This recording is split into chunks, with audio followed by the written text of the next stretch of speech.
The TDS is strong with this one. So, the man himself, what made Home Alone 2 so great was not the story, was not seeing the wet bandits again. No, it was the cameo of everyone's favorite president, Donald J. Trump.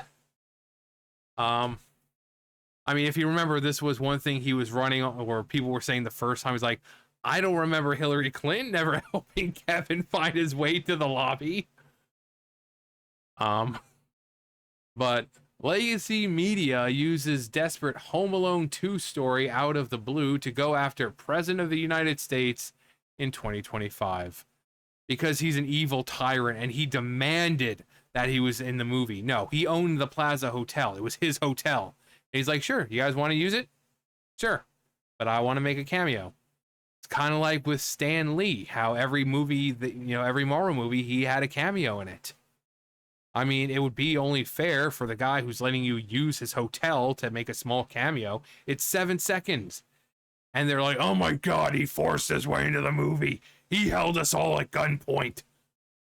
And he said, you're not getting to use it unless I'm in the movie. I want to teach Kevin everything he knows. I want to be a master of traps. In fact, I want to be the one to catch the wet bandits at the end. In Duncan's toy chest.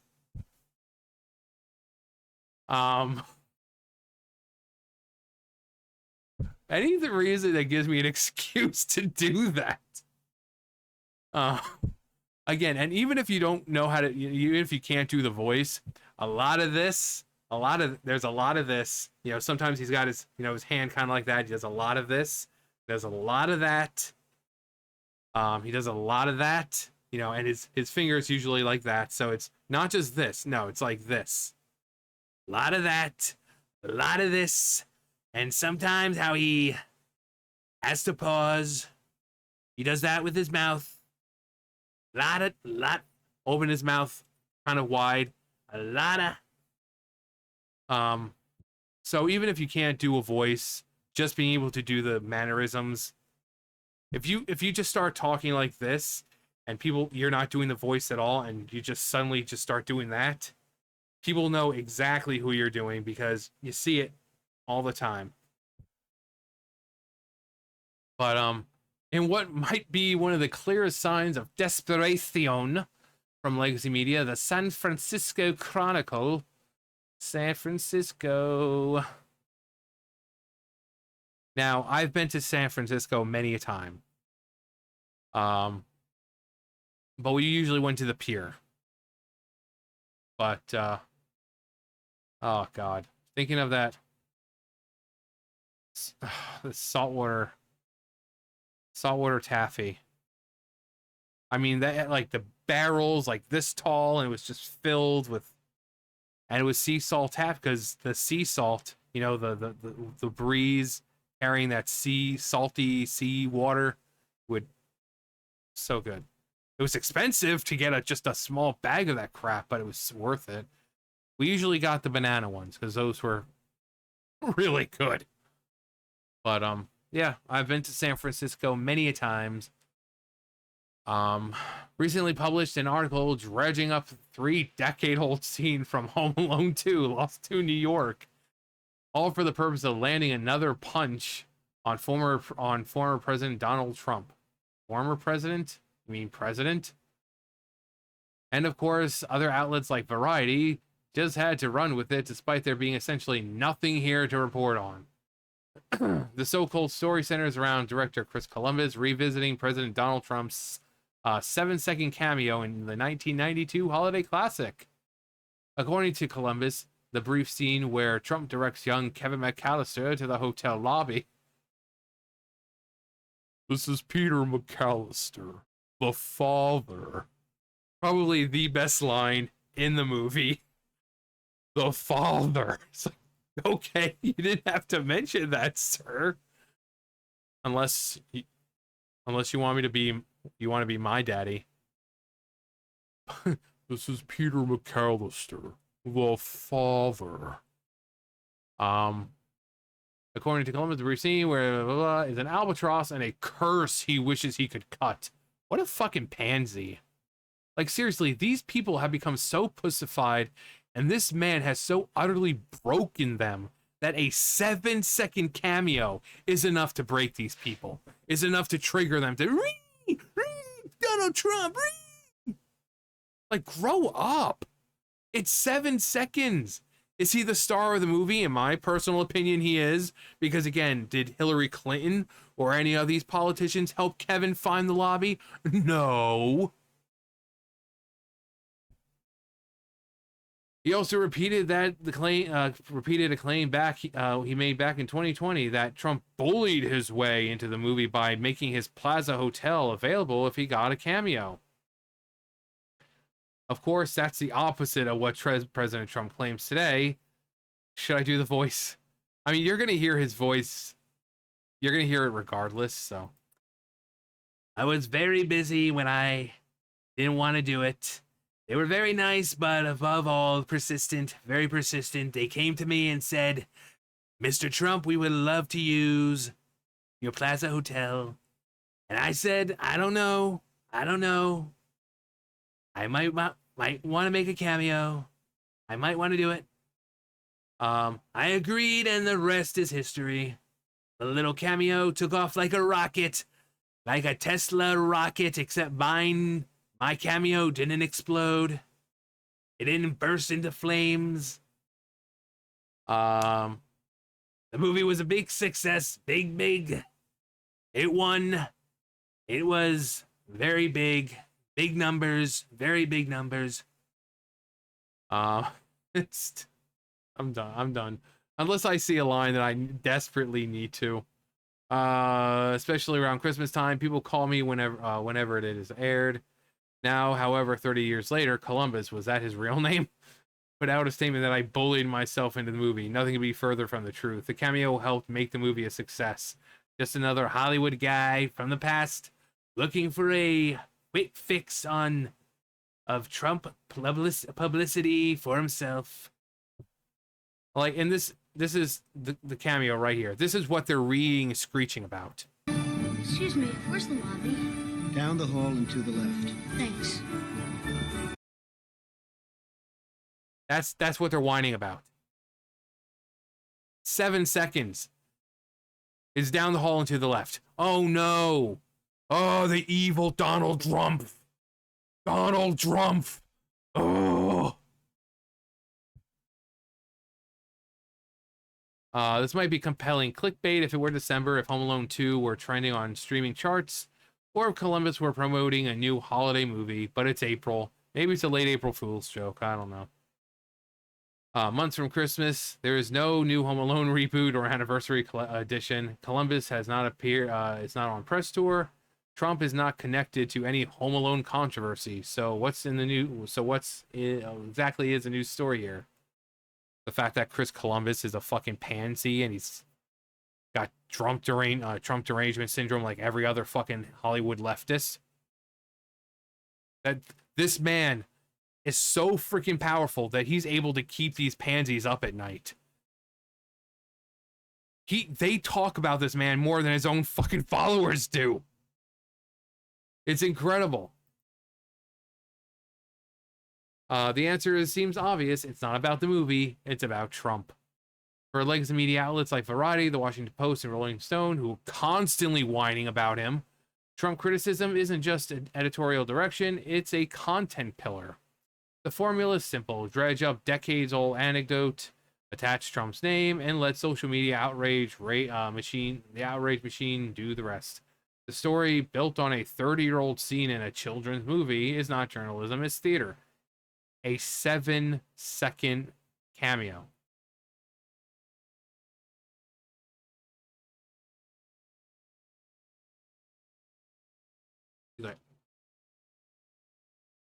And he also likes to do this, and he's looking off at the teleprompter cards or whatever he has, and he likes to get very close sometimes. Not like Joe Biden close, where he like And he whispers to the microphone, "You think I'm kidding? I'm serious. I'm serious. You lying dog-faced pony soldier." But he likes to stand up there and he'll tilt his head to the side and stay forward a little bit. And look at that chart right over there. It's a very good chart, very big chart. Not as big as the last one. You know, the one when I got shot. But it's a very nice chart. You know? It's like, oh my God, John, it's like I'm looking at Donald Trump himself. I know, right? So you don't have to do a perfect impression. You just got to have the mannerisms down. Those are so his mannerisms. The absurdity is magnified when you look at how prominently the story was treated. Headlines calling Trump's cameo a curse and framing Columbus's comments as breaking news only reinforce the impression that the media outlets are running off of new ammunition.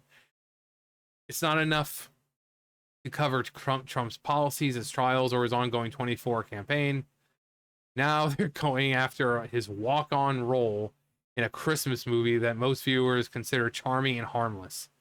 Because they're fucking demented. These people eat, drink, sleep Trump.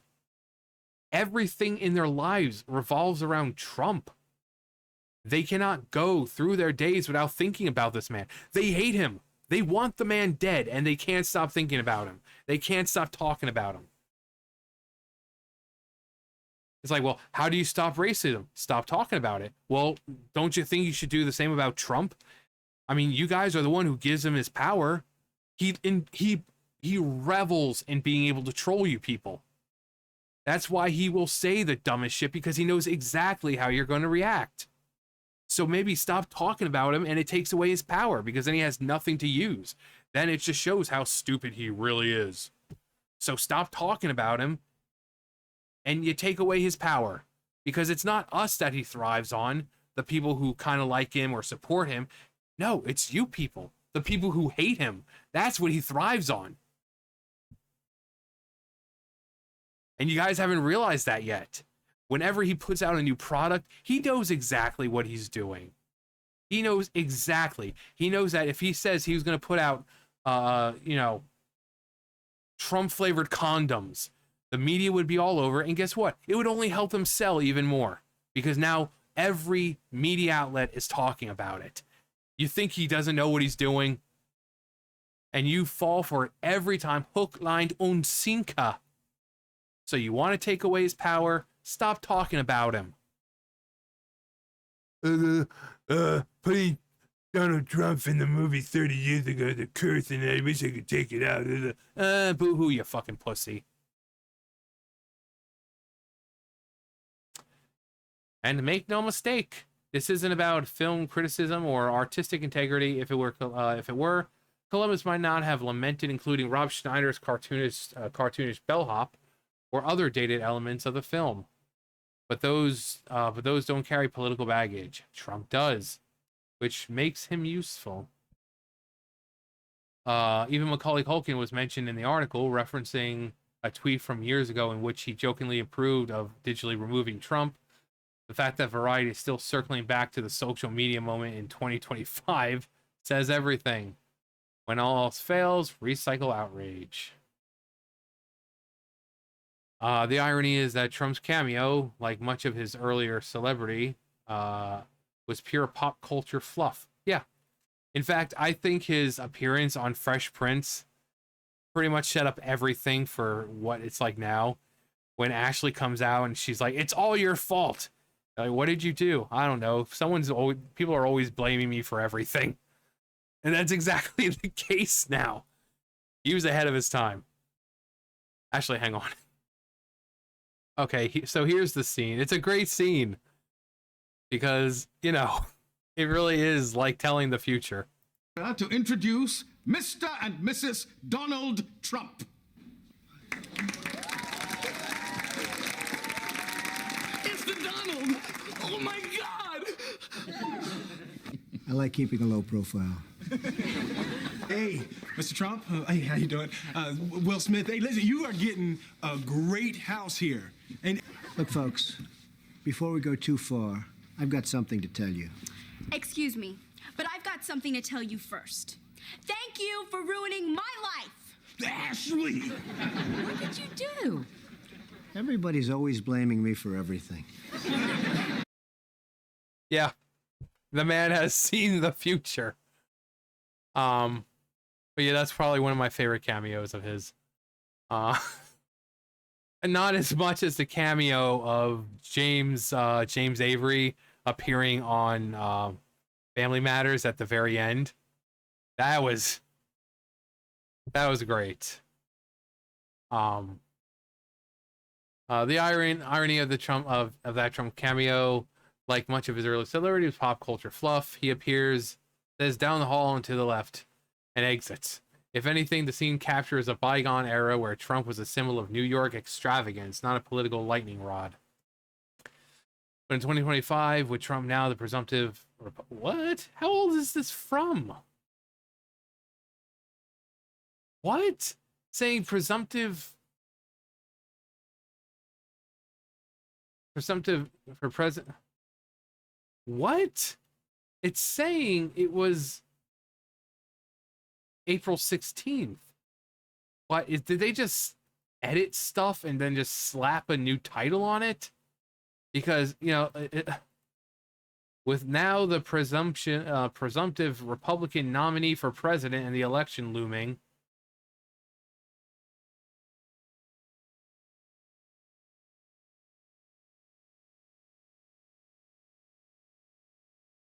okay. I mean, it wouldn't really matter. He's president already, and it's his last time being president, so I don't know what they try to dredge up on the guy. He can't run again. Even though he jokes about it. I'm going to stay in power forever. 2028, 2030, I'm going to be the oldest president ever in history. I'm going to be 155 years old and still the president. Again, it's stuff like that. He jokes. He obviously jokes about it. And then they're like, Donald Trump has said that he is planning to run for a third term, which we all know he cannot do. But he says there's ways to do it. Now think about that for a second.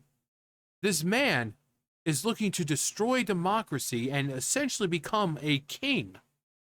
We can't allow that to happen. It's like, clearly these things are jokes, and they're just looking for anything. Anything.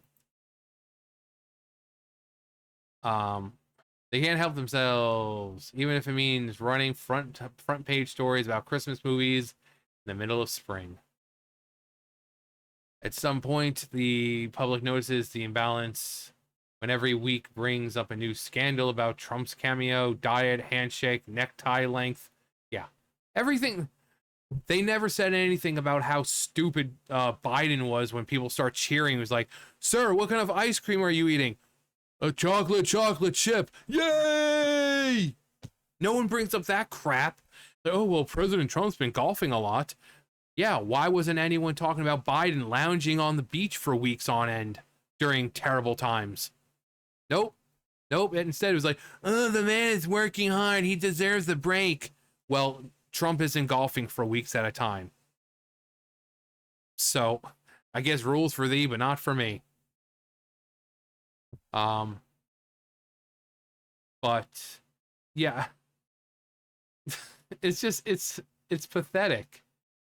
Eventually they'll add it to Home Alone 1. It reminds me of Xerxes wanting to erase Leonidas. Let the name of Trump be stricken from every book, tablet, stricken from all pylons and obelisks, stricken from every monument of Egypt. Let the name of Trump be unheard and unspoken, erased from the memory of men for all time. Not quite stage 10 TDS, closer to stage 8, probably about 8.5. Yeah, but this is how pathetic these people are. An 8-second cameo, and this fucking pussy is like, I wish I never done it. It's a curse. I wish I could go back and do something about it. Trump hurts my fake vagina. Like, seriously. It's a 7-second cameo. Get over it. Okay, get over it. If Biden was in a fucking movie, if they managed to get him outside long enough, no one would care. No one would care. I mean, there have been other politicians, I think, making cameos in movies, and you don't see anyone. No, nope, just Trump. Nope, we just got to go after Trump. Because they're a bunch of fucking pansies. Because he is broken, every single one of them. And I'm here for it. I'm absolutely here for it.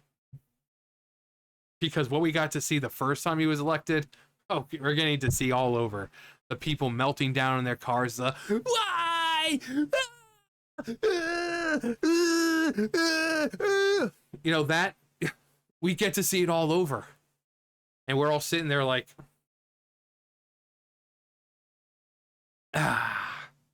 those are some good tears. But down the hall and to the right, to the left, to the straight, to the window, to the wall, to the sweat drops down my balls. Skeet, skeet, motherfucker. I would love to hear Trump say skeet, skeet.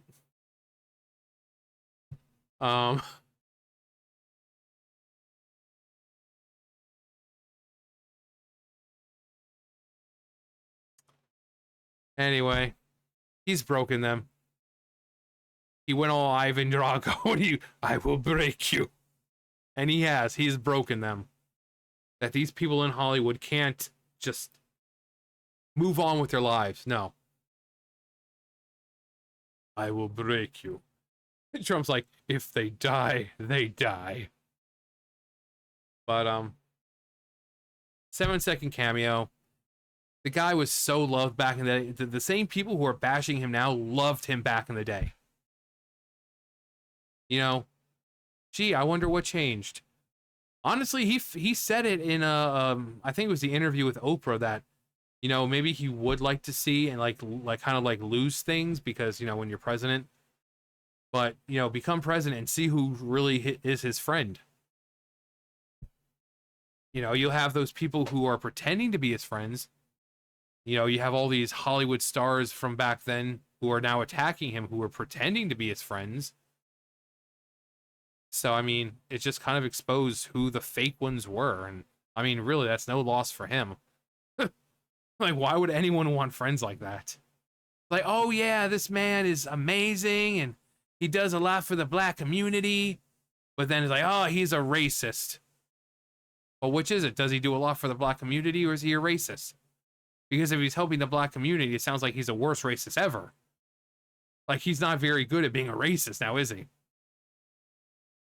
But, you know, anyway, that's going to do for me. That's going to do for me, the father.